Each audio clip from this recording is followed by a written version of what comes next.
Good morning, good afternoon, and good evening. I'm Sam, I'm Ren. and that's that. You thought, yet again, you thought for sure there's no spooky news in February. You thought the spooky news, the spooks would stop. You were wrong. You were wrong. You're always wrong. Wrong. In the It love actually month. kept on going. Did it get spookier? Not really. Oh. There's some news, but it ain't that spooky. It just maintained its spook. But, it's just I mean, if it's ghosts, if it's aliens, if it's Cryptozoology. it's all kind of spooky considering, you're just living your life going to work and stuff and you think, Whoa.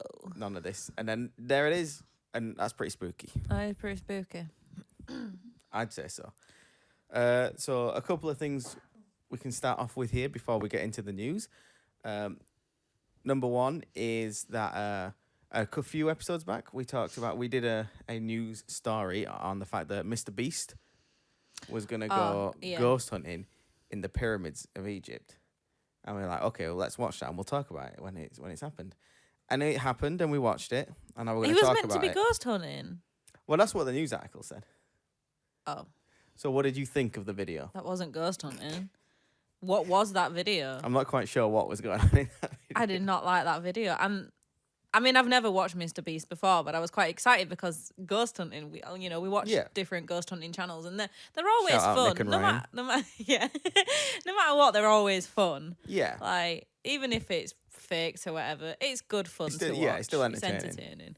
That was not entertaining. No. I don't think it was a ghost hunting one because they weren't really ghost hunting. It was a little bit interesting, but like, I couldn't do with it. They'd be going a little bit, and then they'd be out again, and then a little bit, and then they'd be out again. Now, I think you pointed out this first, but like, it kind of, it's almost like it wasn't a video. It was a bunch of segments of Like it was a trailer. adverts for a video that never came. Yeah. Like, you know how like sometimes they'll have a little bit at the start of a video to kind of give you a hint as what's coming up. It's like they did that and it just didn't happen. And then they did another bit of that for something else, and like they never got to the video. Yeah, it was like the whole thing was like a trailer for like a bigger, like a show or something. Like they could all you'd see that at the start of like a series, like a season for a show, and then that was it. That was all you got. They could all have been one-off TikToks and then it's like you just put them all in a video, but it's like, yeah. So I would not recommend, to be honest with you. No. But bit of a letdown, and my hopes were already very low. Expectations were already very low. So the next little thing we have to talk about is we had a little story from our friend Dale. Shout out Dale. So he lives in Leeds. I won't tell you where. Leeds. But he lives in Leeds and he goes to the gym. I won't tell you which gym. He goes in the middle of the night, right? Because it's 24-hour gym. So he goes in the middle of the night, and he was telling me the other day about how he'll be at the gym and the treadmills will just be going off on their own. And he said the other night he was on it. They were already going off, or they'd randomly go off? I don't know if they've started, but he said like they would be going. Like there's no one there. It's only him there. They're going. And he said the other night it was in there, and you could hear the beeping, like it was someone was pressing a button for it to go faster or slower. No. And he went up and turned one off, and I don't know why. I thought, oh well, maybe there's like a separate room where the staff are, and that they can control them remotely. And he said no, there's no one there at that time. It's completely empty. Yeah. So I'm not sure why. I mean, do ghosts need to exercise? That is a valid question. These I are don't the know big if questions. anyone has ever asked that. Do they need to exercise? We've never thought to ask that, but they have. Well, I was about to say they have lives, but they don't literally. They have death. So I don't know, man, but that's weird. That is quite spooky. We'll keep you updated if he tells me any more spooky things. Spooky, if you're like working out at night at the gym where there's like no one there, and then it starts happening, but the beeping that freaked me the fuck out. It's like increasing in speed. It'd be even worse if you started hearing like, because it's pretty loud when someone's running on a treadmill. Yeah. If you heard like the footfalls on it, I would absolutely be like, nope, never going to the gym again. I should double check with him if it's just one particular treadmill or if it's all of them and like multiple ones do it.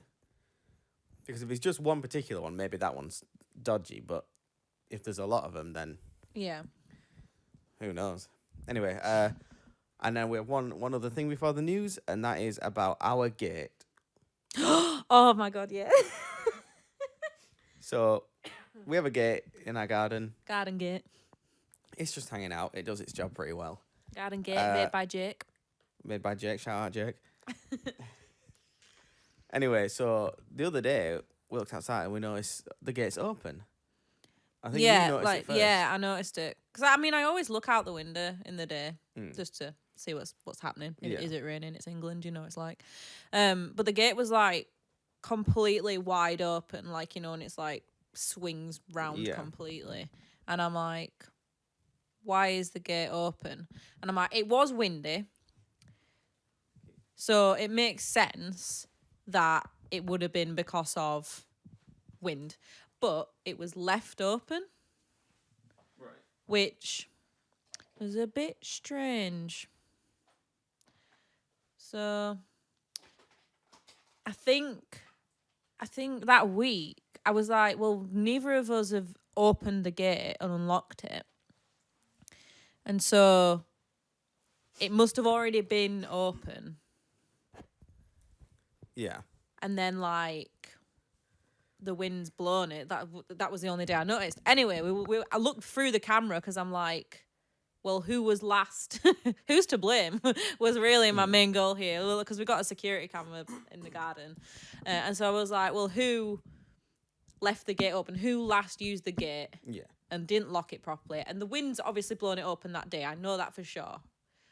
But when I looked at the footage, it was very, very bad quality, and I couldn't tell exactly what I was seeing, but it was a bit spooky, wasn't it? Yeah. So what? Sorry, you said the wind blew it open what day? I think this was like it was like previous Thursday time, or something. So when I noticed it was on a windy day. Right. Which was so on you'd like assumed the wind had blown it which open. was on like a Thursday. see. So I assumed it hadn't been latched properly, Yeah. and the wind had then blew it open. See- Because I look out every day, and the gate was previously shut, Yeah. and I've looked on the camera then, and found that it had just blown open that day. So when I went back to look at when, you know, if there was any time where either of us had gone out, well, there was a bit where the gate was shut. In like, it was like, what, nearly 2 a.m. or something on a Monday night, I think. I think it's closer to like 4 or something. Was it? Yeah. I can't remember. But it's hard to not latch it properly, really. The gate, it's fairly really simple latch, and it's never blown open before. The old gate did, but the old gate was like a mess. Yeah. But this gate, since we've had it, has never blown open with the wind. No. It once fell off. But It did. It needed a bit more work before that. But well, not a bit more work. That's not quite. It was very windy that day, Yeah. and I can't remember exactly what it was. I think one of the screws or a couple of the screws weren't in right or something. I don't remember for sure. Either way, since then it's never blown open. It's never fallen off. Yeah. Also, when we check the cameras, because you can tell when it's windy when you check the camera because you can hear it. Yeah, and there's also like trees that you can see. Yeah. You can see them blowing in the wind. And it wasn't windy. And then out of nowhere, like about 4 a.m. or something, Yeah. you look and you can't actually see it, but everything's fine, and you can hear this thud. And you're like, oh, Yeah. Well, that must be it. you can kind of see it because the wall that it's attached to is like a white creamy color. Yeah. And so if you really focus on that, like I say, it's get to that point where you're like zoomed in on the camera, it's quite like pixelated, but you can see like the darkness of the gate suddenly going in front of it at the same time that you hear it smack against it, and it does that sort of like ricochet thing where it'll smack against it and go away and smack into it again. But you could very clearly hear it on the camera. Yeah. And obviously the first thought is, oh, someone's gone into our garden to try and maybe nick something. But you keep watching, and like I say, you can't really see, but you could maybe make out a shadow of someone if there was something, but there was nothing. Yeah. And I mean, nothing was nicked. There was nothing. It didn't even look like anything had been tampered with at all. Yeah. So I'm assuming that wasn't the case. So ultimately, it remains a mystery. Could have Haunted been a garden? ghost. Haunted garden, it could be. Anyway, so those are our updates. That's a spooky gate story. So bear that in mind when you're out in your garden. That gardens can also be haunted. You're never safe. Yeah, that's a good point. Maybe I'll have a bigger fear of gardens when we go see that film. Ah! That Woman in the Yeah. Yard. I thought that might scare you. No, because that was ridiculous. Anyway, let's get into the news. Okay. And we're starting with Beep, beep, beep, beep, ghosts. beep, beep, beep, beep, beep. The first of the the big three, which, as you know, because you've definitely been listening to this podcast already, Because you're a true the big fan. three are ghosts, UFOs, and cryptozoology. Big three. And we're starting with ghosts. Here we go. Here's the first story. Headline for this story is Scientist Solves Mystery of Summerville Ghost of South Carolina that's terrorized locals since the 1950s. Oh. The source is the Daily Mail. Okay. A scientist believes she has solved the decades-old mystery of a ghost haunting in a South Carolina town. Since the 1950s, people in Summerville, South Carolina, have told stories of a ghost haunting abandoned railroad tracks near Old Sheep Island Road, known locally as Old Light Road. Legend has it that a man working or travelling on the railroad was hit by a train and killed. And after her death... Wait. Oh, no, yeah. Sorry, I just got confused then. It says, a legend has it that a man working or travelling on the railroad was hit by a train and killed, and after his death, is what it should be, his wife began haunting... No. After her death, Wow. his wife started haunting. Yeah, but it's the What? man that was hit by the train. Did you just copy and paste this from the article? Yeah, I copied and pasted this from the article. This is so, badly written then. I think, okay.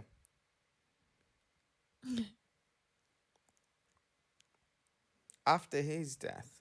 No. No, actually, no. Okay.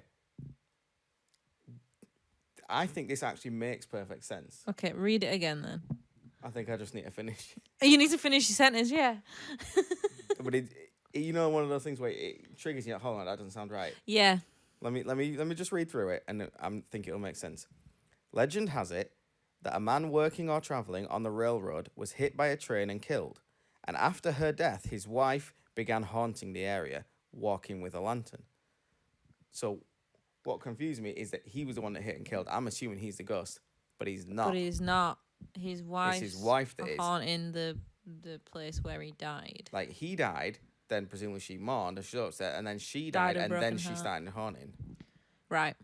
Right. Cool. Okay, we're all understanding now. We are all understanding. People have claimed to see an eerie glow hovering over the tracks and strange lights seemingly floating in the area, in the air, that sometimes rush towards them or grow in size. The lights are usually described as small, ball-shaped, and blue or green in colour, though sometimes red or white balls have been witnessed. Locals also claim to have seen shaking cars, slamming doors, and whispered voices being heard without a source near houses and buildings running along the rail line. Mm-hmm. While the ghost story has persisted, Dr. Susan Howe, a geophysicist at the Earthquake Hazards Program, believes a natural explanation may be the reason for the paranormal activity. Boo. In 2023, the scientists and colleagues and a colleague discovered a kink in the tracks of the South Carolina Railroad that indicated they could have been built along a fault line, and the hauntings people claim to see are actually after effects of minor earthquakes. Dr. Howe told Science, which I presume is a magazine or something. Oh, You yeah. can't just tell Science something. Hey, science. Hey, maths. There were newspaper articles about the Summerville light and the books like Haunted Summerville. I didn't give it a lot of thought. Then last October, 2024, a USGS newsletter ran a little feature on spooky science that got me thinking again about the ghost stories, and some of the details just screamed earthquake phenomena. She explained that the shaking of the cars could be due to earthquakes with a shallow source, or tremors that occur within 40 miles of the Earth's surface. Similarly, Dr. Hugh believes the glowing orbs people claim to be a lantern carried by a ghost could actually be earthquake lights. Earthquake lights are optical phenomenon that appear in the sky near areas of seismic activity.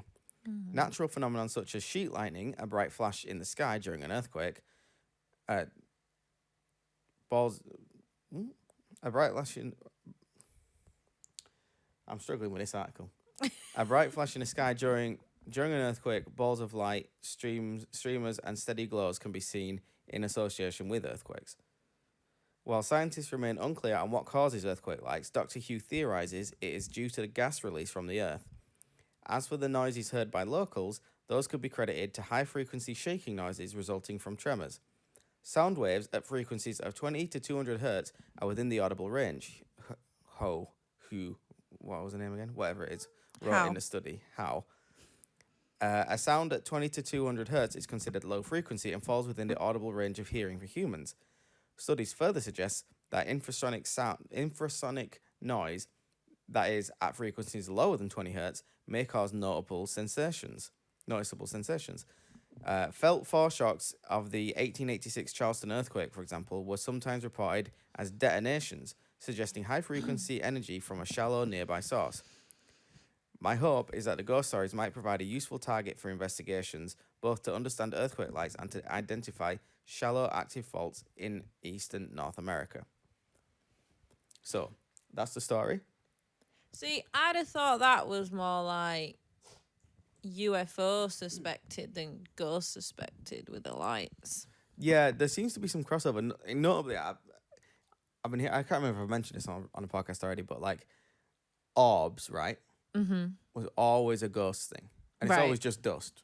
Yeah. Or bugs, but it was always a thing associated with ghosts. Yeah. And then I don't know when it started, but it started getting brought up in relation to UFOs. Oh. And when they said orbs, I'm like, they just started calling certain shapes of UFOs orbs. But no, they were actually talking about little tiny brown balls of light. I'm like, how is that UFOs? I don't understand, and I don't understand why this term has crossed over, and how it even remotely relates to it. But that started happening. So here's the thing. But I think it's like orbs in person rather than captured on camera. Yeah. Different. But like, I guess with all the shaking cars and stuff and the rest of it, it makes sense why they think ghost. Mm-hmm. Why would it be her haunting where her husband died anyway? She might want to haunt her own death site. The word was there. I'm not quite sure about the backstory and why it's supposed to be her and not him. But I think so. Earthquake lights is something I'm aware of. As far as I'm aware, that's a very rare phenomenon. Something we should ask Richard about. We should ask Dr. Richard. But I feel like all these things that she said, they do apply, and you could say, oh, this stuff caused these phenomenons. But some of them are kind of feel like a bit of a reach, like, I don't know, maybe, and at that point, you can kind of, especially when you start bringing in low frequency noises, which I know are a thing, and they do have effects on people, but like, are they really that extreme? And if you start accepting that they cause more extreme effects, then at a certain point, you'd be like, well, everything's explained by low frequency noise. Yeah. Well, maybe it is. I don't know. But I don't think so. I think it can definitely... it probably is an explanation for a certain percentage of things, but I don't know. Maybe that's the case here, maybe it's not, but she reckons she's sussed it. I reckon if you ask the locals, you might get a different story. Probably. Anyway, you got anything else to say about that before I move on? Don't think so. Okay, very cool. Here's the next story. The headline is, man claims he killed girlfriend after paranormal meter triggered fear she would eat him. Oh, Jesus Christ. Innit? Right. The source for this is 2Fab. Is what? It's a site called 2Fab. 2Fab. Yeah. Great. I'd never heard of it before this article, so... Don't know if they're credible. A man has been arrested and is facing multiple charges after the shooting death of his girlfriend while the couple was at a friend's house getting high. Jared Wolf, 46, allegedly admitted to police that he shot Jane A. White, 46, on January the 3rd. 46? After he became convinced that his own life was in danger. He was arrested after his brother called 911 and told them Wolf had confessed to him what he'd allegedly done. At a hearing on Tuesday, when this was written up, Wolf was told by the presiding judge that he would stand trial on all 7 charges brought against him, including first-degree murder in the death of White. He's also facing a third-degree murder charge, a third-degree felony count of carrying a firearm without a license, first and second-degree felonies of aggravated assault, and second-degree misdemeanor of simple assault and recklessly endangering another person, per the news item. Wolf and White had been in a relationship for 7 years, and when they agreed to go to a friend's house last month, according to police, Wolf first told them that they'd all smoked marijuana together, as reported by the Daily Item, but later amended it to saying he wasn't sure what they'd smoked. Right. We're going to say, it can't have just been weed. In court documents filed by Sunbury, Pennsylvania police, Wolf told police he'd used a paranormal meter to check a statue for energy after smoking with his friends. What's the paranormal meter? An EMF meter, maybe? Oh, right. Okay. Yeah, I mean, the paranormal meter is in quotes, so presumably that's what he said. Yeah. So I don't know. He reportedly said he received a high reading of paranormal activity per the news outlet, which had him scared. According to Wolf's statement to police, he believed in that moment he was in mortal danger from his friend, who he thought was trying to put a white rag with something on it over his mouth. Wolf stated he thought Jane White and his friends were all trying to kill him and eat him, so he panicked and ran out of the house to retrieve his handgun from his vehicle. Sunbury police officer Trey Kurtz wrote in his arrest affidavit, as detailed by People. In a state of panic, Wolf said he ran to his car, grabbed a gun, and loaded a live round into the chamber. Per documents, he allegedly did not have a concealed weapon permit for this gun. He told officers that when White, who had followed him to the car, opened the front passenger door, he fired in what he called self-defense, though he also admitted to police he did not see that she had a weapon of any kind. Right. When asked during a second interview with police if it was possible she was opening the door to go with him, thinking he was leaving, Wolf purportedly responded, "That's a good question." Oh, wow. When asked why he left instead of trying to help his girlfriend, Wolf reportedly responded, "I was too messed up." Per court filings, Penn Live reports Wolf's defence intends to pursue a mental health defence. He's being held in the Northumberland County Jail without bail. Wow. Got any thoughts on that? I mean, what does the paranormal meter have to do with any of that? Because did he think a ghost was making him want to eat him? I don't know. This guy is obviously... I mean, he says he changed it to not knowing what they smoked. But even so, I think this guy was maybe a bit loopy in the first place. Yeah. Because a lot of this just doesn't really connect. Yeah. But he's gone... They've gone to a friend's house. They're all getting cover high. all bases and they're here, just innit? scanning stuff with some kind of paranormal meter. Yeah. Whatever the hell the paranormal meter is. And then he's just What like... if it's just one of them temperature guns? Could be. And it's like, oh shit, there's a high level of paranormal activity. Yeah. Well, if there was, wouldn't you be hearing stuff, seeing stuff? Yeah. Like, what is this meter telling you? Yeah, and then that doesn't seem to have anything to do with what, apparently, according to him, was going down with his mates. Yeah, unrelated. They just wanted to eat him, apparently. And it's not even related to the paranormal. Like, I don't know. Yeah. What's he saying? He's not saying they were possessed. Yeah. He just had, what, he had a feeling that they were going to eat him? Based on a feeling. Just vibes. Bad vibes. Just bad vibes. That's awful, though. Idiot, I'd say. Idiot. Yeah. Let's just move on from idiot. Let's move on. That's it for ghosts. Not a lot of ghost happenings. Not a lot. But February. we've had our own hauntings. Yeah, you had enough of that in the intro. So moving on to UFOs. Is it chunky this month? I don't remember. Let's find out. Here's the first news story headline. Pentagon announced they are investigating egg-shaped UFO case. You remember the egg-shaped UFO from last month? Jake Barber, he come out and there's the video. Oh, yeah. Press retrieval video and there's an egg. Egg. The source for this is Daily Mail. The Pentagon has revealed that it is now investigating claims made by a government contractor that he retrieved a crashed egg-shaped UFO. Jake Barber came out as a whistleblower in January, saying he piloted helicopters during secret missions to collect alien technology. Speaking to News Nation, Barber said he flew 150 feet above an egg-shaped object with no engine or thermal signatures. I saw an egg, a white egg, the pilot explained. It's inconsistent with anything I'd ever seen before, Barber said in January. Now, the U.S. Department of Defense has confirmed it is looking into the case. It's the latest report of UAPs. The Pentagon admits in its latest report to UAPs, the Pentagon admits they're actively investigating, adding this case to 21 others. 21 others. Those 21 UAP investigations were part of a stunning report which revealed that the All-Domain Anomaly Resolution Office, AARO, received 757 cases of UAP encounters from US authorities, mainly between May 1st, 2023 and June 1st, 2024. Mm-hmm. That bombshell included 272 incidents which occurred prior to 2023 but had never been reported publicly. Oh. AARO is the Defense Department's group in charge of investigating reports of UFOs and UAPs made by government agencies. According to AARO, it is the first government office that synchronizes the efforts of the DoD and other agencies to collect, report, and analyze all data on UAPs. At the moment, only military personnel can make a UAP report to AARO, which must be first sent to their commanding officers or agencies.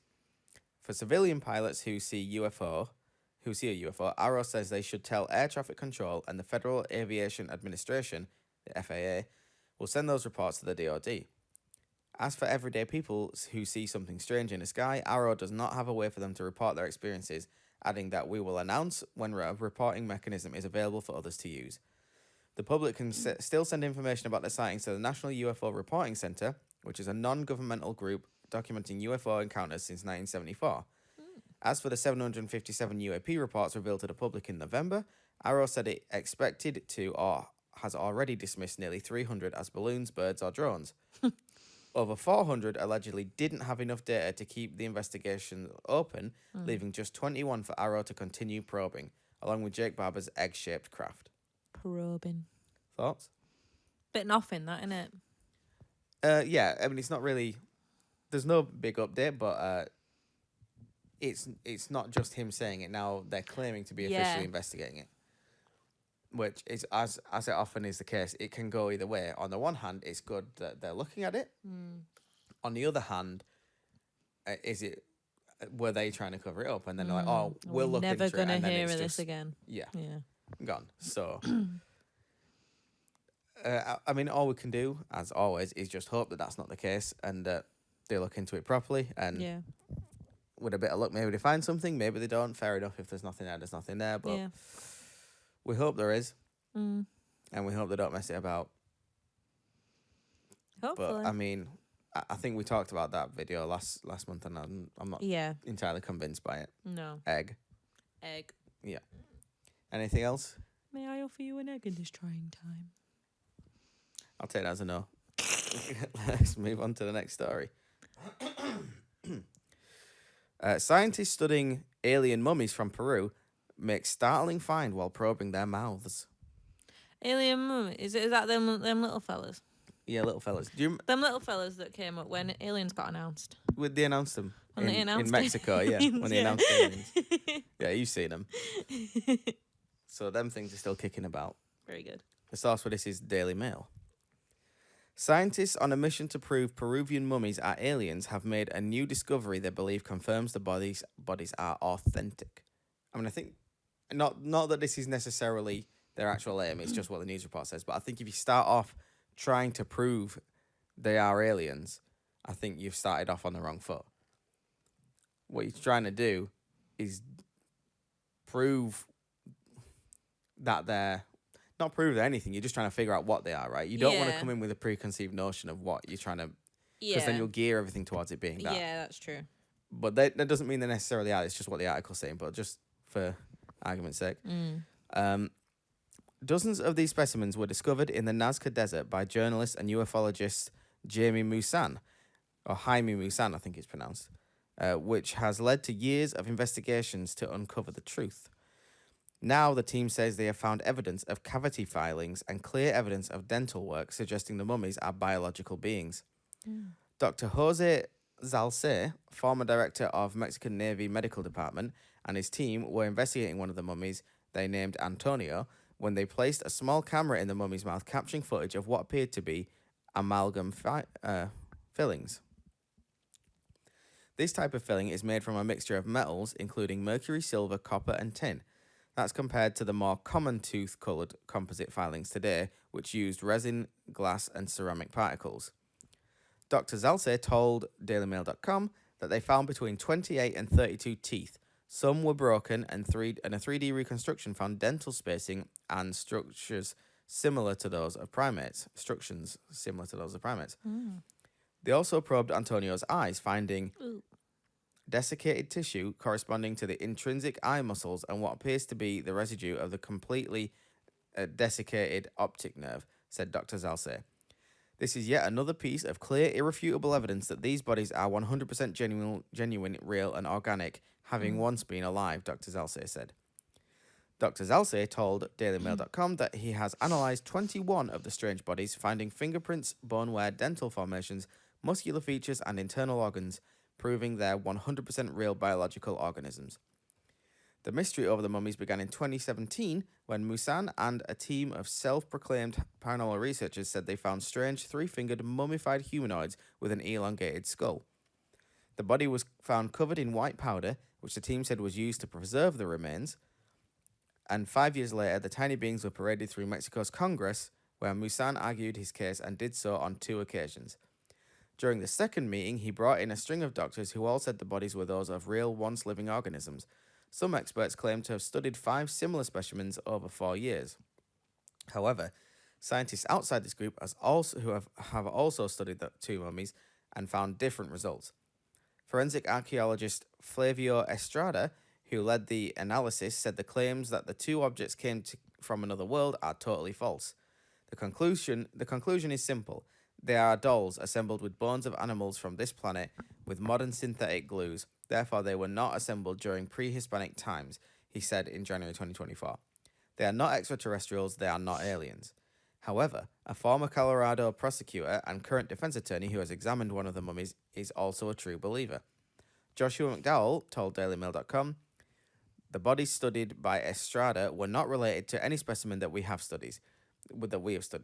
They were folk dolls made to look like mummies confiscated at the airport. Antonio was unveiled to the world in December 2024, showing it had 3 fingers, an elongated head, and small slanted eyes. It is unclear why the researchers probed this specimen over others, but it was likely due to it being the most recent discovery. Antonio is approximately 5.5 to 5.7 feet tall, said Dr. Zalce. He added that either other mummies in their care were also found to have fully identifiable teeth in the tomography images and their 3D reconstruction. Teeth can reveal aspects of wear, which correspond to diet, developmental timeline, and certain habits during their lifetime, Dr. Zalce said. Teeth are an essential element that must be considered and warrant a special forensic dental investigation. The team claimed to have concluded a carbon-14 dating test on the specimen, which determines the age of organic materials by measuring the amount of radioactive isotope of carbon remaining in a sample. The team speculated that Antonio is about 1,500 years old. Another mummy named Paloma was also revealed with Antonio in December, which the team said showed evidence of hair, a first among the mummies. Dr. Ruiz Vela believes Paloma lived for up to 60 years. This is the first time we found a dried body with hair with a copper-colored characteristic, said Dr. Ruiz Vela.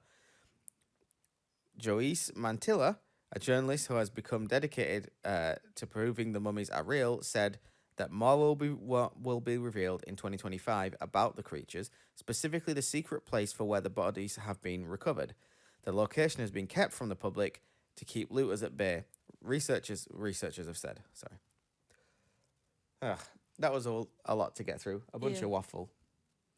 But that's my like, I'm most interested in that story because I think it looks really cool. Yeah? Do you want to see a picture of Antonio? Yes, please. I love that they've named him Antonio as well. I think they talked about... That's him. Aww, he looks scared. They talked about how they found dental work. Yeah. So if they're trying to prove that he's an alien, why would an alien have clearly human done dental work? You don't know it's human, though. Aliens might have dentists too. Hey, they might be cheaper. Do they even have teeth? And if they do they not have a better way of doing dental work than what we did? And not even our current dental work, like old dental work? Back in the... Who knows? Like, maybe it's proving that they are genuine organic beings, or were. Yeah. But I feel like that finding itself removes or takes it a step removed from the possibility that they might be aliens. Yeah, definitely. So, I don't know. They were very sus when they got first announced for their mummies, and they continue to be sus now. Very sus. Yeah. I don't think... But then again, what if they are? Well, there's a bunch of little aliens and they just announced aliens in Mexico. What the hell? No one even Aliens cared. got announced. Babe, wake up. They announced aliens. Oh, well, what do you think? Any other thoughts on them? Do you think they might be real? Well, like you were saying, I think it's not proving they're aliens. I think it's proving that the opposite. Yeah. What would you call them? Little fellas. Little fellas. Yeah, little Antonio. Little Antonio. Oh, I didn't like And that little picture. He Paloma. looks so cute. He looks so scared and cute. He is little, but he could have been a menace. He could have. Could have It been. like it was the way he was like curled up in a ball, Yeah, like a menace. like a menace, like Dennis the Menace Yeah, maybe he should be called Dennis instead. instead of Antonio. All right, let's just move on. Let's move on. You didn't like that one, did you? Well, It's upset you. it's not upsetting. It's just that they were saying that, the article said, they're trying to prove they're aliens, and then went on to say, they've got human dental work. Yeah, like, it's yeah, like, yeah, come you're on. trying too goddamn hard. Yeah. The facts are saying other things, my friend. Anyway, the next story. The Pentagon releases AARO report on Go Fast video analysis. What? I would tell you what Go Fast is, but I think it'll mention it in here. So Okay, we'll I'm just let the ready. story say it. Let The it source go. is The Black Vault. Oh. Ooh. The Department of Defense's All-Domain Anomaly Resolution Office, AARO, has released a new report analysing the well-known Go Fast video, which first appeared publicly in 2018. The report, dated February 6, 2025, provides an in-depth assessment of the unidentified object captured in the 2015 video and concludes that the object exhibited no anomalous flight characteristics. The Go Fast video was originally recorded by U.S. Navy FA-18F Super Hornet off the coast of Florida in January 2015. The footage... Oopsie daisy, I've scrolled too far. You've gone too far this It time, happens. Sam. The footage taken using the jet's forward-looking infrared FLIR sensor appeared to show a small, fast-moving object traveling just above the ocean's surface. When the Department of Defense officially released the video in 2020, it quickly became one of 3 widely publicized UAP videos that fueled public and congressional interest in military encounters with the unidentified aerial phenomenon. According to AARO's report, which is based on the technical analysis of the available footage, the object's actual altitude was approximately 13,000 feet rather than near the ocean's surface as originally assumed. The report also estimates the object's speed to be between 5 miles per hour and 92 miles per hour. It's quite a range there. Depending on wind conditions, with AARO asserting that it was moving with the wind and displayed no indications of propulsion or maneuverability inconsistent with atmospheric phenomenon. AARO assesses with high confidence that the object did not move at anomalous speeds, the report says. The object's apparent high speed is attributable to motion parallax, an optical effect that induces the observer to perceive that a stationary or slow-moving object is moving much faster than its actual speed when viewed from a moving frame of reference. Motion parallax is a well-documented phenomenon that can cause misinterpretations of aerial footage, particularly when captured from fast-moving military aircraft.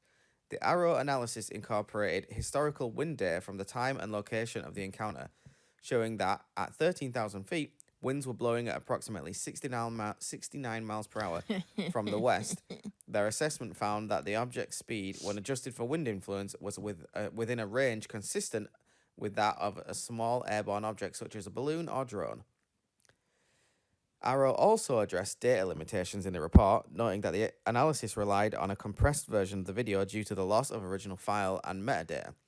Without complete flight telemetry from the FA-18F AARO had said had to account for, without complete flight telemetry from the thing, AARO had to account for a range of possible aircraft headings in its calculations. Despite these constraints, the agency maintains confidence in its assessment that the object did not demonstrate any extraordinary flight capabilities. The conclusions drawn in the recent AARO report align with statements made by Dr. John Kozlowski, director of the All-Domain Anomaly Resolution Office, during his testimony to Congress in November 2024. At that time, Dr. Kozlowski explained that the object in the Go Fast video was not as close to the water as it appeared, stating, though a very careful geospatial intelligence analysis and through a very careful geospatial intelligence analysis and using trigonometry, we assess with high confidence that the object is not actually close to the water, but is rather closer to 13,000 feet. He attributed the object's extraordinary appearance to the parallax effect, describing it as a displacement of difference in the apparent position of an object viewed along two different lines of sight. The Go Fast video, along with the Gimbal and Flare 1 Tic Tac videos, has played a major role in the increased scrutiny of UAPs over the past decade. The footage first surfaced in 2018 through the New York Times and to the Stars Academy of Arts and Science, an organization co-founded by former Blink-182 musician Tom DeLonge. At the time, the release of these videos marked an unprecedented public acknowledgement of military encounters with unidentified objects. Since then, congressional hearings and government reports have continued to fuel debates over the nature and origin of these phenomena. That's the story there. So Sounds like a hater. Big hater, big time hater. Big time But hater. it seems like they've analysed it again and they're kind of still like, I'm pretty sure it wasn't moving that fast. It's just when you're moving fast and you're looking at something stationary, especially through a lens, it can look like it's moving fast. Right. Because the background's flying, right? I mean, you're tracking on that object. That's true, yeah. The only thing that kind of puts that into question is that I believe it's this video, in the video if you watch the actual video, there's audio of them tracking it, and they obviously think it's moving fast because they're like excited about the fact that they've seen it, and it's called Go Fast because they thought it was going fast, right? And the reason that kind of puts this analysis into question is because they are what is called trained observers. Yeah. As the military personnel, as the people operating this piece of equipment, they're trained to understand what is and isn't a moving object. So they're not supposed to make mistakes like that. It doesn't mean they didn't make a mistake. Yeah. But in theory, they don't make mistakes like that. And if they think it's going fast, it's for a reason. Yeah. I mean, ultimately, that doesn't mean it's a UFO. Yeah. Well, I mean, in a literal sense, it is a UFO. But you know what I'm saying. Yeah. But that's what puts it into question. So what do you think? Are you having AARO's explanation, or are you I think they're hating too much. too big a haters? Too big a haters. Yeah. Have you seen these videos? I don't think so. Should I bring it up? Oh, you're gonna bring it up on your phone? Yeah, bring it up on your phone. I'm just gonna say right now, I'm not gonna put this in the description, a link to this, because what are you doing listening to this podcast if you're not the kind of person that's seen these videos already? Except if you haven't, please continue listening to this podcast. You can find it easy. You search Go Fast in YouTube, it'll be probably one of the first things. What have you searched? Oh, there it is. It's that quick. So we're watching it. It's clearly over the ocean. The camera's moving about. Right. It's trying to catch on it there. Right. So now the idea is that they're moving and that's going very slow, but because they're stuck to it, the background's moving. Right, gotcha. That's what AARO's saying anyway. Okay. But obviously, evidently, the military personnel operating the equipment thought otherwise. Yeah. Wild. Pretty wild. I think with it being over water as well, though, that... Yeah, because there's no banana for scale. No banana for scale. We need bananas for scale. For the Dull Men's Club. All right. Anything else to say about that before I move on? I don't think so. But I think I might have seen that video before. But Yeah, you probably have at some point, to be fair. But I'm a believer through and through, you know me. So it's a UFO. It's a UFO. Sick. All right, then. Next story. FBI agents who investigate UFOs worried they could be pushed out in possible purge. Is it Mulder and Scully? Maybe. Source for this is Politico. Political. FBI agents who are part of a secretive group investigating the surge of unidentified anomalous phenomena, The X-Files. what the government uses to refer to UFOs, are worried that they could lose their jobs in a possible FBI purge targeting officials who worked on January 6 cases, according to 4 people familiar with the matter. Some of the FBI agents who work in the group also worked on the January 6 cases. According to the people, all agents across the Bureau have been ordered to fill out a questionnaire about their work on the Capitol attack. There are worries that the move could lead to a Trump-ordered purge at the agency, said the people, some of whom were granted anonymity due to discuss personal matters. I've spoken to several agents from the UAP working group who are afraid of losing their role and the investigation getting unintentionally compromised, said Ryan Graves, an executive director of Americans for Safe Aerospace and a former Navy pilot. I'm concerned that the FBI's UAP working group could be affected by transition changes, and these leaders might not be aware of the incredible work these agents are doing and how their investigation could be empowered as part of a formalized intergovernmental effort. The existence of the FBI's informal working group on the issue has not been disclosed publicly before. Graves and 3 other people familiar with the group said it consists of a national program manager and more than a dozen employees across the country who spend much of their time tracking down UAPs. Graves said that for more than a year, his group has worked with the FBI team to refer interested witnesses, leads, and open source intelligence to help the Bureau's efforts to protect the country and the aviation industry from unidentified phenomena. He said the agents have interviewed interested witnesses and plus up these reports with classified information.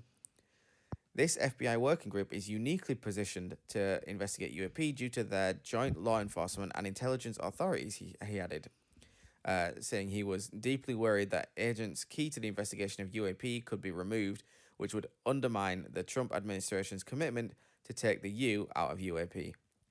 Unidentified. While we have no comment on any questions regarding FBI personal matters, the FBI investigates unidentified anomalous phenomenon when there is potential for a violation of federal law, particularly unlawful acts that could adversely affect our national interests, and to gather, share, and analyze intelligence to combat security threats facing the U.S., the FBI said in a statement. Kazan Best, a former Army Special Forces intelligence officer, who said that in an interview that he had spoken to members of the FBI working group after witnessing a UAP in Colorado, said it would be obviously detrimental to its UAP investigation if those agents were fired. The FBI is one component of the government that is starting to realize what other functions in the government have already known for a long time and have been participating in, he said. And if FBI agents had a mechanism to bring that under a legal umbrella, I think they're doing unbelievably critical work. That's the story. So, the actual story here is that, though unintentionally, a new government, specifically FBI group, that is investigating UFOs has been outed. As it mentioned, they hadn't been disclosed before. No one knew about them. Yeah. All of a sudden, it's like, oh, well, where they might get fired. Because they're working on looking at UFOs in the FBI. And it's like, hold on a minute. They're doing what? Yeah. We didn't know about that. Right. And it seems like this keeps popping up where there's every time one closes down, there's always another secret, hidden government group researching UFOs. Yeah. Why do they keep making them if there's nothing there? Mm-hmm. So, and Ryan Graves he's been part of the UFO conversation for a while. He's previously, I believe he's been a first-time witness and he's not brought it up, he's not trying to figure out what they are. His main concern is that because they're out there flying around in the air, while the pilots are as well, there's a chance they may crash. So he's worried about it from the pilot safety point of view. Yeah. Which is fair enough. But either way, he's like, let's not ignore these. Let's recognize them so that we can keep people safe. And apparently the FBI were trying to do that, but there's concern that they may get outed. And then that may put that mission in jeopardy. Oh, dear. Would you join the UAP team? UAP team? No. UAP team? UAP team? Huh? Yeah, you wouldn't join. No, can't be asked. Can't be asked. Would Bloody you? Hell. It depends. Does it work from home? No. I'm Not sure then. I've got a cushy job already. I don't want to. If it's not work from home, I don't want to go another place. Fair enough. You don't want to Innit? work hard, do you? I don't want to work hard, no. But come on, man. Just let them look for the UFOs and then tell us about it. Tell us about it. Tell us. Just tell us. We want to Jesus. know. All right, anything else? Because that's all for UFOs. Not a right lot, is there? No, there's a lot of like, oh, by the way, we're researching. Oh, by the way, these people have been researching. I'm waiting for the big update. There's not a lot of results of the research. Watch, it'll all happen all at once. It may Just do. kidding, we won't hear anything. That'll be the end of it. The mothership will just appear. Duh. Oh my God. It might. That's it for UFOs. We're going to move on to cryptozoology now. Oh. You know you love it. Bigfoot, Nessie, Bigfoot. all the others. What are the others? Makelly and Bembe. Beg pardon? The Kazi Rex. Big snakes. Thunderbird. Big snakes. Oh, I've watched Thunderbirds. Not Thunderbirds. The Ah. were it puppets? It was puppets, were wasn't it? Yeah, puppets, not yeah. that. Like Native American legend, Big Bird. Exactly. Okay. Okay, go on. Let's go. All right, here's the first story. I'm ready. Mysterious black devilfish spotted for first time near ocean surface in Spain. Hey up in Spain. In it. España. Source for this is Jerusalem Post. In a groundbreaking sighting, the black devilfish, also known as melanocetus,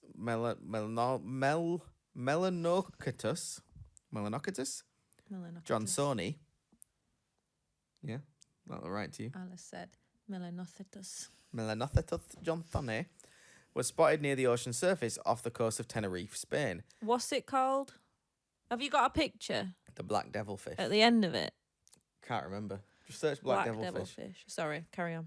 By marine photographer David Yara Boguna, who shared the captured footage in an Instagram post last week. Researchers believe the footage captured was potentially the first ever recorded sighting of a black devilfish in broad daylight. Typically, the fish is found, that's the one, in the depths of the ocean between 200 and 2,000 meters deep. Boguna noted in his post, however, strikingly, this black devilfish. You show me that picture, Annie. Threw me. I'm sorry. Typically, the fish is found in the depths of the ocean between 200 and 2,000 meters deep. Boguna noted in his post. That's the end of one sentence. Right. Then the start of the next one, it goes like this. However, strikingly, this black devilfish was spotted just 2 kilometers from the coast of Tenerife, and during one of our pelagic shark research campaigns, pelagic, whatever, shark research campaigns, Boguna wrote in his Instagram post, the reason the sea predator was found in shallow water is uncertain, Boguna explained, adding that the cause may have been due to illness and upstream fleeing a predator Bloody heck. You've lost your words, love. I've lost them. The Get 'em reason back. the sea predator was found in shallow water is uncertain, Boguna explained, adding that the cause may have been due to illness and upstream fleeing a predator, etc. Boguna described the black devilfish as a true predator of the depths that uses its dorsal appendix filled with symbiotic bioluminescent bacteria as bait to lure its prey in the same way as in the popular movie Finding Nemo. Mm-hmm. It inhabits the tropical and subtropical seas around the world, being sighted for the first time on the coast of Madeira. He added, concluding that the surprising find would be remembered forever by him and his crew. I didn't put the picture at the end of this. I've looked at it. It's You've kind of looked at it- creepy. You've looked at it under the water. You've not seen the post of it on, like, when they found it, right? I don't know. If I remember correct, because I think I've seen it. If I remember correctly, there's a post someone's holding it. Oh. And it's one of those things where you see it underwater with no banana for scale, and you're like, this thing's a menace. And then he's holding it, and you're like, it's tiny. Right. And I think it's the thing that people have been looking at, think, I was disappointed by the size of that thing. Oh, yeah. Yeah, you see it now. Yeah. Oh, Yeah, it's little. There's no banana for scale. No banana for scale. Oh, no. That is tiny. So I was also giggling when you said about the bioluminescence because it made me think of that bit in Yeah. Moana. Is that, oh, I see. She's covered herself in bioluminescent algae as a diversion. yes, you reference that quite a lot. It's one of them quotes that's just stuck in my head. So the reason I bring up this story, it's not technically a cryptid as such, because it's not like a legendary bird that we never knew, or like creature that we It's never knew just existed, and it's rare not that we something see that's it. supposed to be extinct, but we've still found some. It's just very rare. Yeah. But the I like reason I bring it up is because it is very strong evidence that although we knew about these, the fact that we never see them is the fact that like something that if we hadn't happened to have found them from deep sea explorations, we'd assume we would not know about them, and then all of a sudden you might see this and you think, what the hell is this thing? You know what I mean? Mm-hmm. It's evidence that species can be hidden. Yeah. And then for years and years and years, and then all of a sudden one day something happens and they show up. Yeah. And you're like, oh, I didn't know that was a thing. Because if we didn't already know about it, that would have absolutely been like monster found, tiny little monster found on the beach in Tenerife. Oh, You know what? It's so much cuter now. I know how big it is. Yeah, yeah. Oh, it's adorable. Because it's a mess of a looking thing. The reason it looks like that is because it's in the deep ocean where there's no light. Yeah. So there's no point in looking cute. Yeah. So that everything's fucking ugly down there. Such a hit. So. Yeah, that is all there is for. That's cryptids. it. That's it, and it's not even like I say a real cryptid, but I think it was important to note because it lends itself to the legitimacy of potential cryptid sightings. Yeah. We do have some others. Oh. What we call other stories. Is this the last one? There might just be one. Let me double check. The chunky one, if it is. It's not the last one. It's not. Okay. But it is a pretty snazzy one, so let's have a look at it. Pretty snazzy. Here we go. NASA launching Blue Ghost spacecraft to investigate mysterious domes on the moon. Oh. Hey, sorry, you just brought up the moon. Did you see them new pictures of the moon? I've seen a picture of the moon today. Is it the one you're talking about? As where it's, I don't know, it was like, sorry. It was a bit orange in the one I saw. It was like orange and blue bits. Maybe blue. New moon pictures 2025. Twilight new moon pictures. Oh, I'm sorry. I've got stuck watching Twilight now. This was just a ploy to get me to watch Twilight. I can't find them. Must have dreamt them. But like they were saying, I don't know. I'm one of them that reads the headlines. Yeah. So I could have been completely, what's the word? Wrong. No. Clickbaited. It could have been. Yeah. Wrong. Sorry. Carry on. All right. The source for this story is the debrief. Something about domes on the moon, was it? Yeah, domes. Mysterious domes on the moon that have flummoxed researchers for decades may finally be explained thanks to NASA's upcoming Blue Ghost Mission 3. Thanks, NASA. Discovered in the 1800s by Franz von Gruithuisen, the Gruithuisen domes are described in the latest mission announcement as one of the most enigmatic locations on the moon.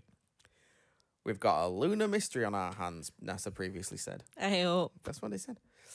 Led by researchers from University of Central Florida, the UCF, and supported by partners including the University of Maryland, the Blue Ghost Mission 3 is specifically designed to investigate the dome's inexplicable origins to explain their creation once and for all. Since their initial discovery in the 1800s by Franz von Gruithuisen, the Gruithuisen domes have perplexed scientists. Stop laughing. That's just an awesome name. They've perplexed scientists due to their unusual shape and location on the moon's surface. Similarly shaped, silica-rich volcanic domes are also formed on Earth thanks to the planet's unique conditions. However, the moon lacks these same conditions, leaving it up to Blue Ghost to unravel the mystery. Ooh. The real mystery is how much silicic magmas could form on the moon, NASA explained on their mission page. On Earth, silicic volcanoes typically form in the presence of two ingredients, water and plate tectonics. But without these key ingredients on the moon, scientists are left to wonder, how did the Gruithuisen domes form? That's a good question. That's the whole story. They're going to have a look. Now, we have a little extra here Oh. because you may have heard us mention him earlier in the story. We know a doctor, We know Dr. Richard. specifically a rock doctor. A rock doctor. Exactly. So when rocks are sick, we go speak to Richard. And he makes them better. So I thought, we've got an expert on hand here. Why not ask his opinion on these moon domes, the Gruithuisen domes? The Gruithuisen domes. So I'm just going to read to you what he said when I asked him. Here we go. I'm going to read this word for word. So if it's wrong, Yeah, it's on him. it's on Richard, not me. Here's the quote. So, it seems they are formed through intruded granitic magma. To make such a magma either requires melting of high silica rocks or through fractional crystallization in a magma chamber, where the composition of the magma chamber evolves over time due to the crystallization of specific minerals that depletes the magma in certain elements compared to others. This is possible, however, the ultramafic flood magma around represent a very young magma chamber, which would have to be a different source, at least in part, to the granitic magma. Alternatively, the domes may be completely unrelated to the surrounding basalt. What is interesting is that most of the volcanism on the moon is basalt in composition, similar to ocean crust on Earth. However, these stand out as being very different type of volcanism and are somewhat unique on the moon's surface. I will say for the record, this does not represent any form of evidence of aliens. And that's just his opinion. That's his opinion, yeah. Again, another hater. He's a bit of a hater when it comes to aliens. No, he's not. He's not really. But he reckons this is not about aliens. Right. I'm saying it could be. Let's just leave it open. You never know. It's probably Has not. he been on the moon? Exactly. He ain't been there. He ain't been there. Anyway, so let me try and, for any of you who didn't understand either the article or Richard's words, let me try and dumb it down for all the idiots out there. For me. Assuming I've even understood what the hell he's talking about. There's the sort of general surface of the moon, which is formed due to volcanic activity. The same way land masses, I believe, are like Hawaii and shit like that. Right? That's one, right? I think. I'm probably getting this all wrong. Don't care. Anyway. So there's these normal bit of the Earth, and then there's like these domes, the Gruithuisen domes, which look different and look like they are similar things on Earth that are formed also with volcanic activity, but different kinds of volcanic activity. Different kinds of volcanic activity that we know doesn't occur on the moon. Hence the question, why is this stuff like that? Especially when it's surrounded by what we do expect there to be on the moon. How have these things formed? It's likely, I believe, to be the same basic process, but the method by which that process began must be different, presumably. Yeah. I did talk to Rich more about this at the gym, and I believe he said, so the moon, the general consensus with the moon is that when the Earth was very young, like proto-Earth, something else smashed into it, bit flew off, but caught in the orbit, and that became the moon, right? Right. So the moon, as it stands right now, does not have a molten core, but I believe there's, if I remember correctly with our conversation, there is a potential that it did at one point have a molten core. Right. And it could be that when that was going on and things were a bit different on the moon, that's when these formed. But now, and then that's since gone away, so they couldn't form now. But that if they did form early in the moon's life, then they're just still hanging out. You know what I'm saying? Now, I could be wrong. I could have misunderstood everything. But I'm putting that out there as that's exactly what's going on. And I'm saying, NASA, you don't need to go. Figure it out. You know what I mean? I'm going to send them an email. I'm saying, don't worry about it. Don't worry about it. I We've figured sussed it out. It's not a problem. Yeah. Yeah, I think you should. So that's the mystery. Ultimately, we don't know why they're there like that, and it's either because of early moon stuff or it's because of aliens. Yeah. Ultimately, it's one or the other. Aliens. So thank you to Richard for Thank you, being Dr. our Richard. professional on the sauce there, and not on the sauce like drinking. How am I supposed to refer to this? I'm trying to think of the words. You know how my words have gone today. Yeah. There I are don't certain think I've words got I'm the supposed words to be to saying, help and you. I can't think of them. Either way, thank you, Richard, for giving us that quote. Yeah, thanks, Richard. Let's move on. This next story, here's a headline. As Bering jet plunges from sky, chilling history of Alaska Triangle back in focus, where 20,000 have mysteriously disappeared. The source for this is the Economic Times. A jet carrying 10 people in the skies over Alaska plunged to the ground on Thursday, with all 10 on board likely to have died and 3 bodies recovered so far. Oh, God. The Bering jet was travelling from Unalakleet on Thursday afternoon with 9 passengers and a pilot, according to Alaska's Department of Public Safety. Bering Air provides services to 32 communities in western Alaska from hubs in Nome, Kotzebue, and Unalakleet. Most Alaska communities are not connected to the state's main road system and rely heavily on alternative means of travel, including small airplanes. Yeah. Thursday's tragedy marks just one in a long history of chilling crashes over a region known as the Alaska Triangle. The triangle is large, remote, and area between Anchorage, Juneau, and that word, Utqiagvie. Sure. Yeah. It has been regarded as the air version of the Bermuda Triangle. According to... Don't the Bermuda Triangle affect planes as well? They're both air. Maybe it's more boats, I don't know. Anyway. I think it's more boats. According to a report in the Express, an area of Alaska near which a Bering jet has vanished with 10 people on board has a chilling history of disappearances.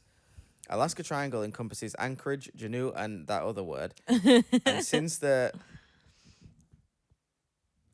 what? 19702? I don't know.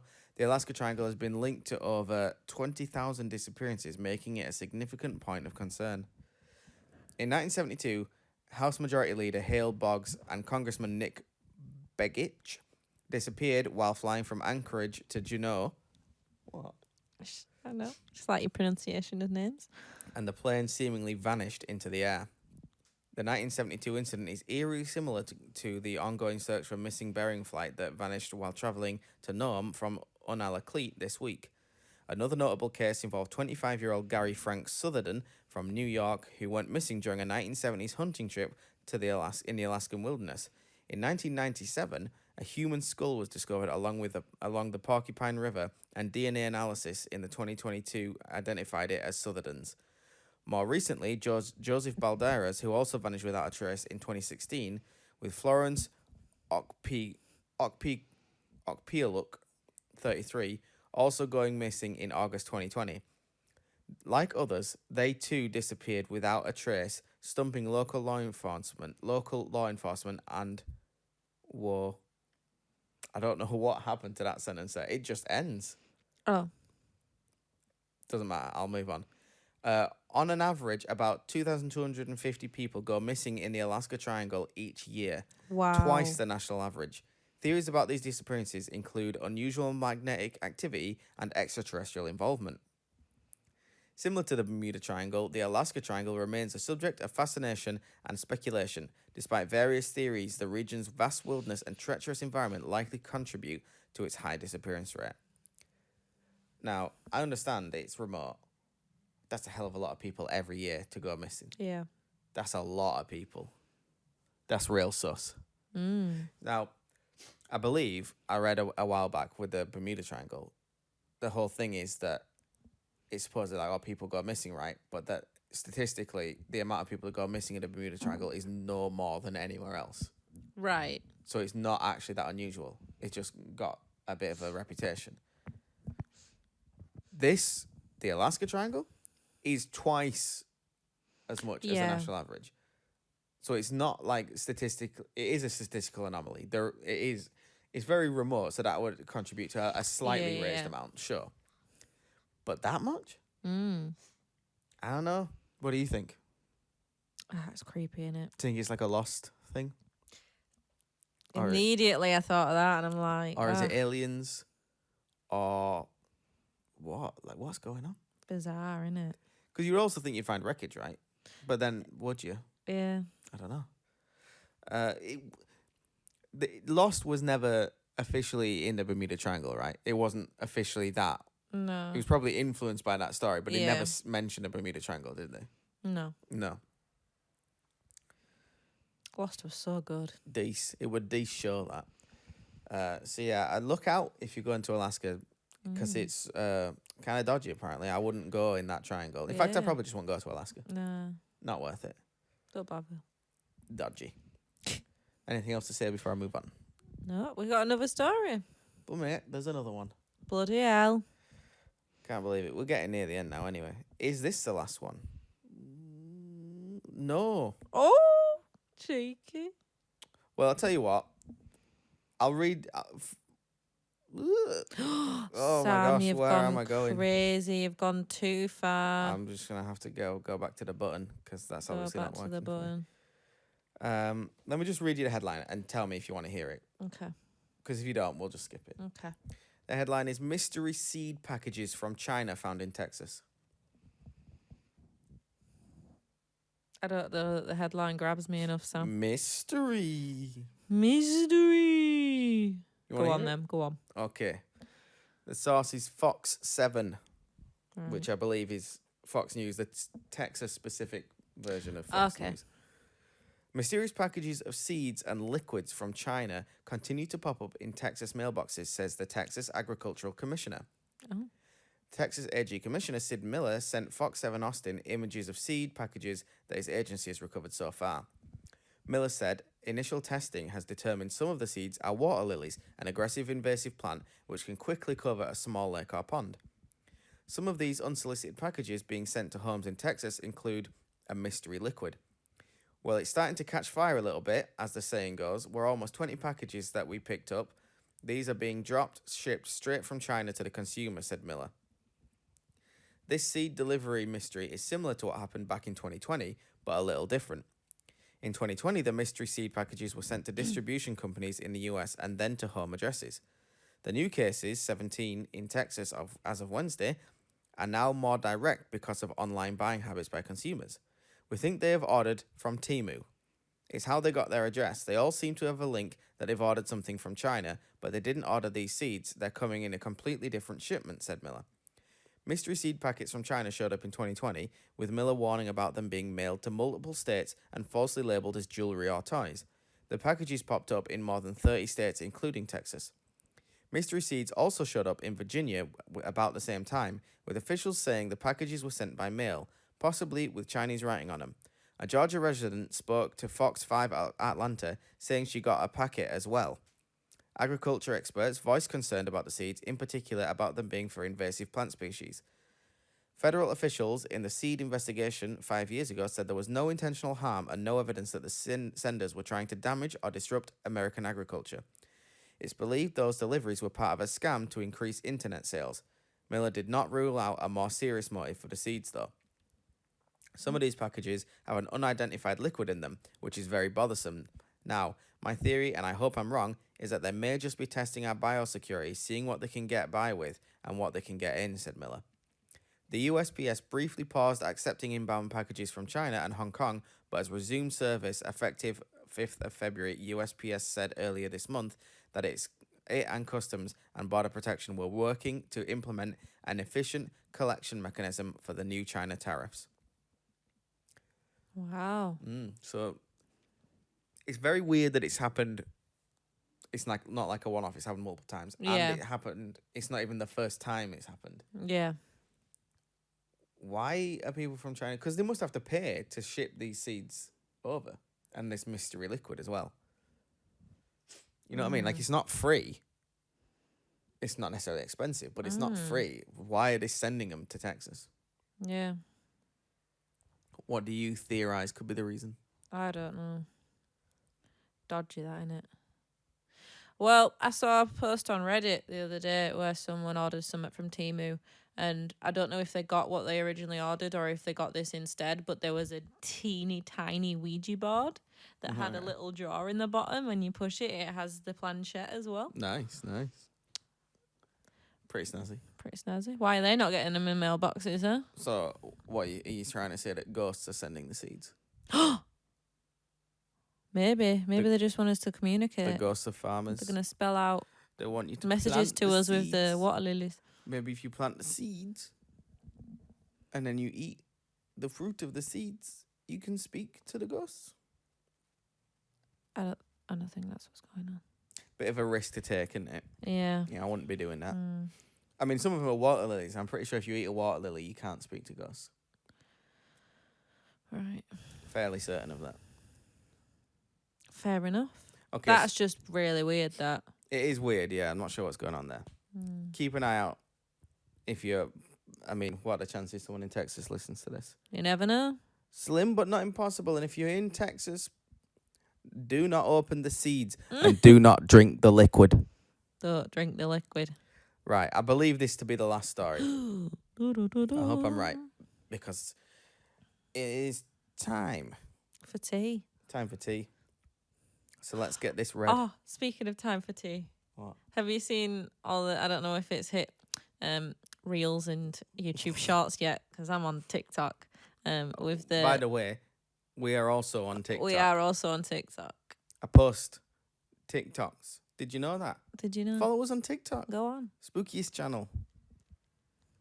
Get it followed. Anyway, go on. With the tea alarm in England, Tea alarm. the tea like siren that goes off, and you have to make a cup of tea.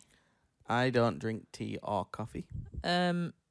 He is soon to be booted out of the country for that. You also mostly drink coffee, right?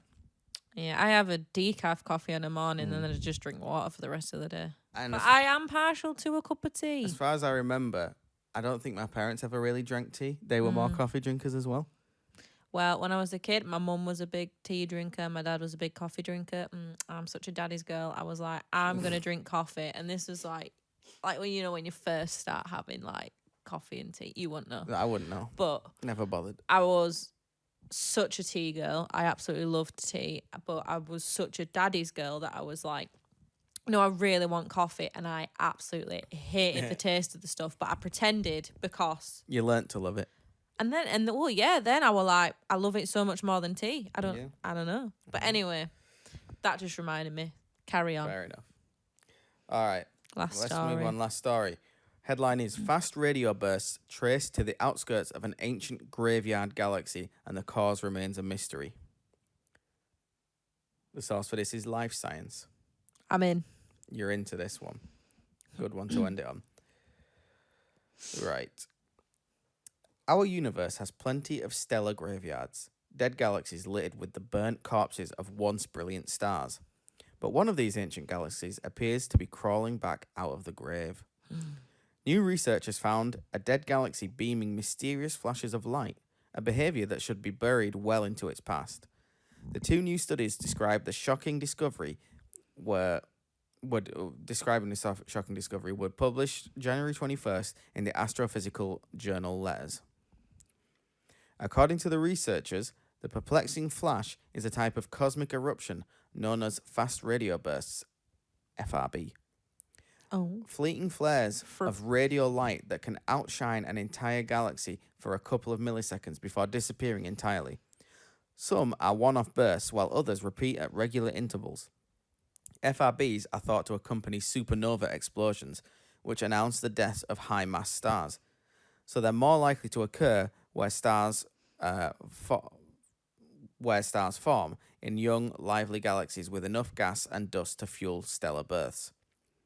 Of the thousands of FRBs discovered to date, only about 100 have been pinpointed to their host galaxies. Terane Eftekari. There's been some hard names in this one. Anyway, that guy, a co-author of both new studies and an astronomer at Northwestern University, told Life Science, And those galaxies tend to have a lot of star formations, which means more stars are going supernova. But then, that person, it's a her, and her colleagues zeroed in on a new repeating burst, combining. Why are you surprised? Because I'm not surprised. He should have initially said that guy, and then it was like, and her colleagues. So I'm like, Yeah. right. Why did you assume it was a guy? Sounding male. Because men are more smarter. Get cancelled. Cancel me. Anyway, combining 22 signals detected between February and November 2024 by the Canadian Hydrogen Intensity Mapping Experiment, CHIME, a radio telescope array in British Columbia. The results trace the burst back to an unexpected culprit, the outskirts of an 11 billion year old dead galaxy that should have retired from star formation long ago, but that doesn't necessarily mean it's sparking back to life. This observation from a very dead galaxy tells us that there needs to be some other way for an FRB to be produced, that person said. This discovery goes against the nicer picture we've had of FRBs so far. According to study co-author Vishwangi Shah, and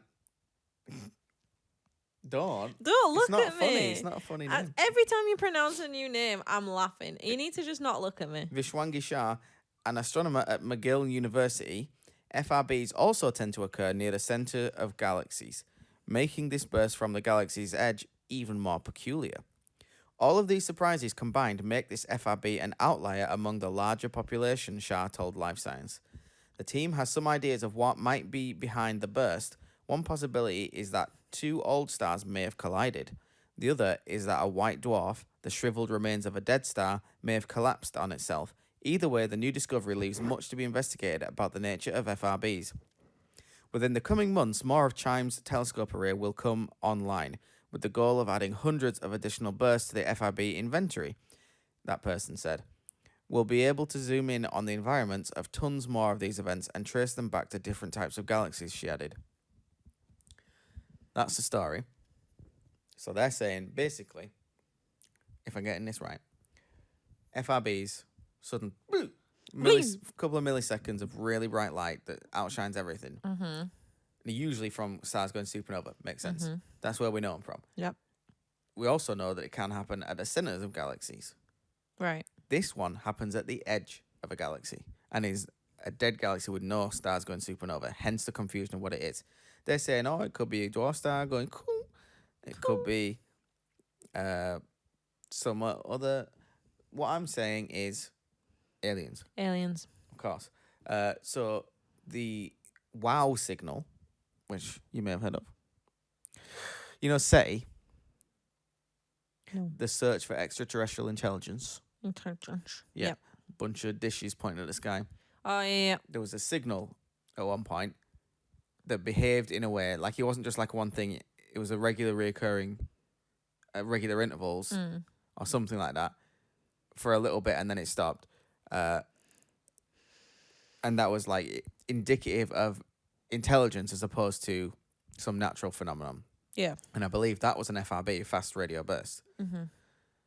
And that, while we don't know what it is, they had reason to put wow next to it, hence why it's called wow signal, because it's like, wow, this doesn't seem like something natural. This seems like there's intelligence behind it. This could be aliens. So when I'm saying that there's this FRB from a dead universe, a dead galaxy, sorry, we're saying, I'm thinking, wow, could be aliens. That's all I'm saying. I reckon it is. What do you think? You think it is aliens? Wow. Wow, indeed. Talk more to us.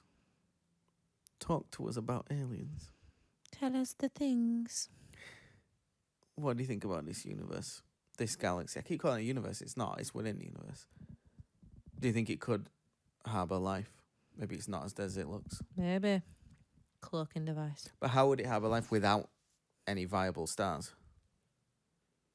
Cloaking device. Cloaking device. There are loads of stars that are just cloaked. Yeah. Imagine what it would take to build a cloaking device that cloaked an entire galaxy. Whoa. That'd be nuts, mate. I reckon aliens can do it. They're pretty smart, them alien guys. They might be able to figure it out. Smart enough to stay away from us, aren't they? Are they? Oh. Could be here. So that's the show. That's it. Another episode. That's another month. episode done. I hope you enjoyed it. I hope you learned a lot. Mm-hmm. I hope you take home. Here's the message I want you to take home after listening to this. Okay. I want you to take this message home. I want you to be thinking to yourself, don't trust haters. Aliens are real. Ghosts are probably real. Bigfoot, that guy's probably hanging out. And I want you to think to yourself, I should try harder at work. But I don't want you to actually try harder. Just think about it. Just think about it. Right. And then think, and then you go home and you enjoy yourself instead. Don't try that hard. It's not worth it. Okay? That's my advice to you. Don't try very hard. Don't try hard. But so only try hard when believing in aliens. do try hard at that, please. Yes. If you want to join that FBI agency, do it. You know, if you're willing to work hard, go for it. I'm not doing it. I'm not doing it. Thanks for watching / listening. Please like, comment, and subscribe. Yeah. No. Check us out. Check it out. Check us out on the TikTok. Check us out on the YouTubes. Hopefully you're already doing that because that's where we upload this. Do we upload anywhere else? Do we have anything else? We don't have what else at all, I don't think. No, we should get on that. If more of you start listening to us, we'll start adding social medias. Yeah. So, just saying, get on with it. It's on Come you, on. really, innit? In it. On. Tell your friends. Tell them. Tell your family. All right. Thanks a lot. Thanks for And listening. goodbye. Bye.